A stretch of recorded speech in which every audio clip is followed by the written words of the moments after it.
मग राखीने काही राकेश बापटला स्वतःच्या हाताने भरवलं की नाही बिग बॉसच्या घरामध्ये? खूप गोष्टी भरवल्या इकडच्या-तिकडच्या.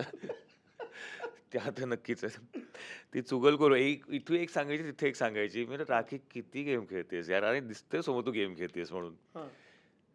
हाच माझा गेम आहे. ती तिची ॲटिट्यूडमध्ये ती बोलायची वगैरे. ते फनी वाटायचं आम्हाला ते. ती जे काही करायची मला माहिती होतं, की एक गोष्ट तिची चांगली आवडली मला, की ते जेव्हा काम असेल ते काम सिरियसली घेते. हं. जेव्हा मजा असेल तेव्हा मजा सिरियसली घेते ती. ती काम बिग बॉस तिच्यासाठी देव आहे आणि हं. त्या शोसाठी ती काहीही करू शकते. आणि ते मला तिचं ते कमिटमेंट आहे कुठल्या गोष्टीवरची ती मला आवडते. आणि बिग बॉसच्या प्रती जी कमिटमेंट आहे ती मला प्रचंड आवडते ॲज अन आर्टिस्ट. नाही पण लोकांचं असं म्हणणं होतं, की अरे राखीला ह्याच्यासाठी बिग बॉसच्या घरात पाठवतात, की एंटरटेनमेंट व्हावं म्हणून. हो, बरोबरच आहे ते. हां. त्याच्यात दुमतच नाही काही. मग बाकीचे लोकं एंटरटेनमेंट करत नव्हती म्हणून तिच्यासारखं राखीला कोणीच नाही करू शकत. मी अच्छा. देतो राखी माँ, I give it to you. Rakhi माँ? राखी माँ झाली आहे ती. एंटरटेनमेंटची माँ आहे ती. मग का म्हणजे एवढी दोघांची गुणं जुळतात. मग तू का असं वाटलं नाही तुला, की चलो यार राखी, इस प्यार को मैं एक अलग नाम दूँ?